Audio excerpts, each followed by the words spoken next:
I saw The Brutalist.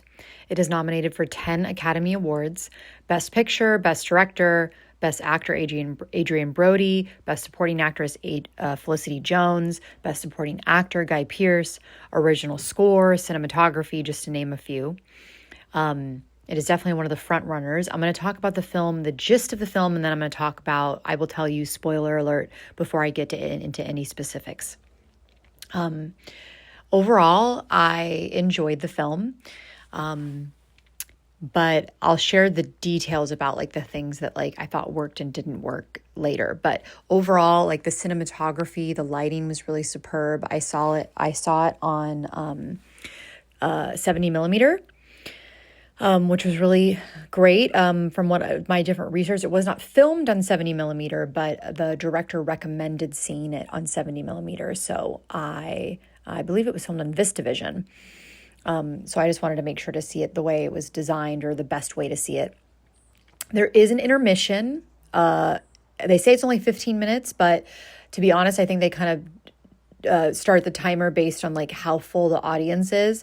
Like I, went and did my thing and I got back in time, and then they started the 15-minute timer. So it was like a 30-minute intermission. So just be prepared for that it might be like that. I thought the composing was really, really powerful. And I really liked the kind of introduction. Like they had like chapter 1, chapter 2, like that kind of broken up with title cards.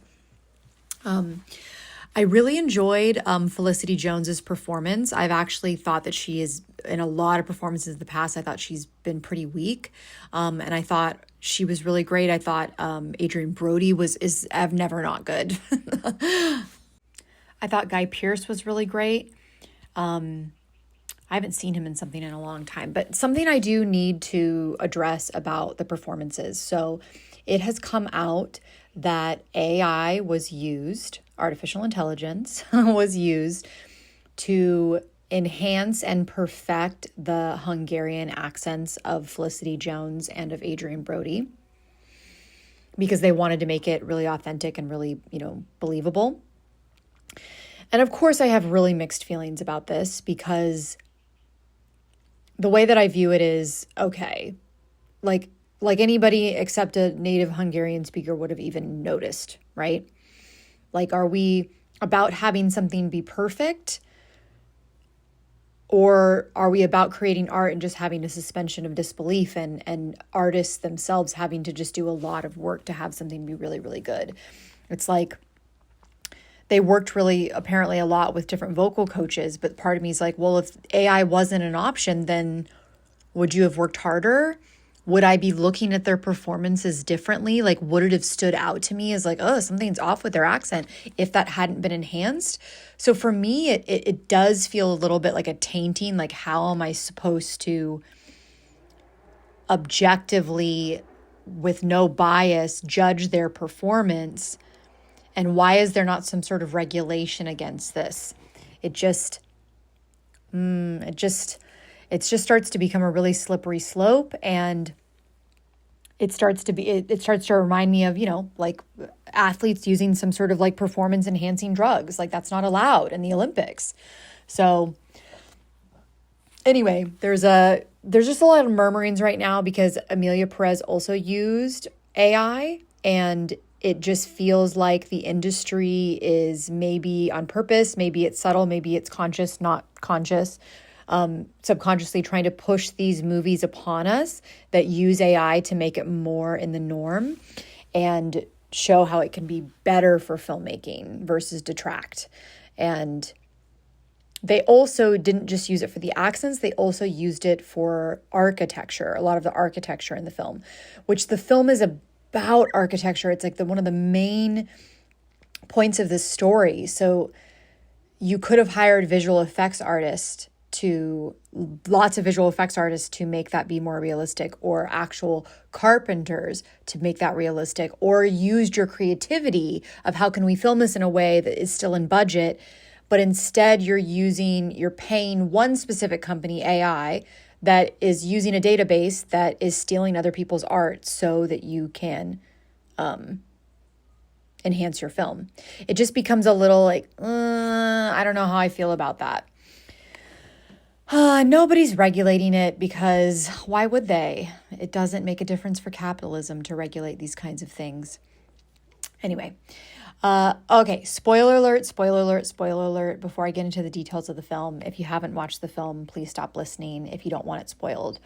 The dynamic between Adrian Brody and Guy Pearce, their characters, was so like gross and toxic and codependent. And I think that so many people watching it, normal people just might have a thought of like, why doesn't he just leave? But if you really look at like the stakes of the character of Adrian Brody, it's because there's classism, because to have a choice to leave is a privilege. And it's like Guy Pearce is going to get away with it because he has wealth and privilege and because he showed him who he was at the very beginning, It's almost like he only wanted something to do with Adrian Brody's character once it could give him status. And so I really liked that they explored that in the film. There was definitely elements of the film that I thought were possibly trying to have like a little, almost like a Zionist type bias, like where they were doing the radio thing and talking about Israel and stuff like that. And it's, I don't know if that was a part of a reason why one of those things was chosen. I am not sure. The rape scene was really powerful, and I had to disassociate myself a little bit because I was like, I actually felt my body like shaking a little bit. I was so mad. But what was so crazy is if you actually listen to because I was able to disassociate myself a little bit. If you actually listen to kind of like a lot of the horrible things that the Guy Pearce character was saying, like if you listen beyond the bigotry and things like that, what he was actually saying to the Adrian Brody character, he was actually speaking a lot of truth, almost like in their weird codependent dynamic. It's like when you're that close with somebody, you can see all of their flaws and you can see all of their stuff, right? And it's almost like Guy Pearce could see all of his insecurities and could see almost like, it's like Adrian Brody on this like subconscious level keeps putting himself in this situation with Guy Pearce and with being treated a certain way because he doesn't have it, that like he's a value, or he has stuff that he's working through in his past. And like, it was just, I've never seen a scene like that in a film. And it was,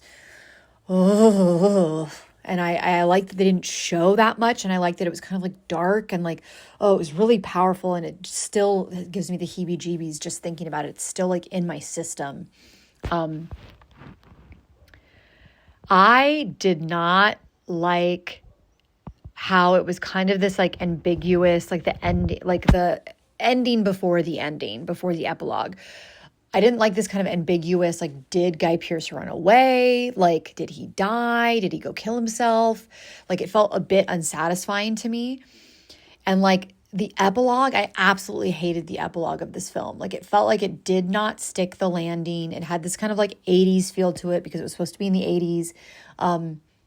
And when they, he basically says the only truth is the only thing important is the destination, not the journey. And the only thing that I could have kind of interpreted from that, at least this is my interpretation, is that like, it's almost like his character has been so infected by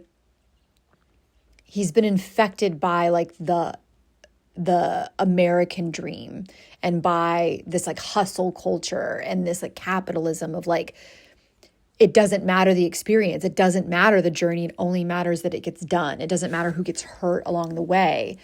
But it's like, what I was left with is like, but was he hurt along the way?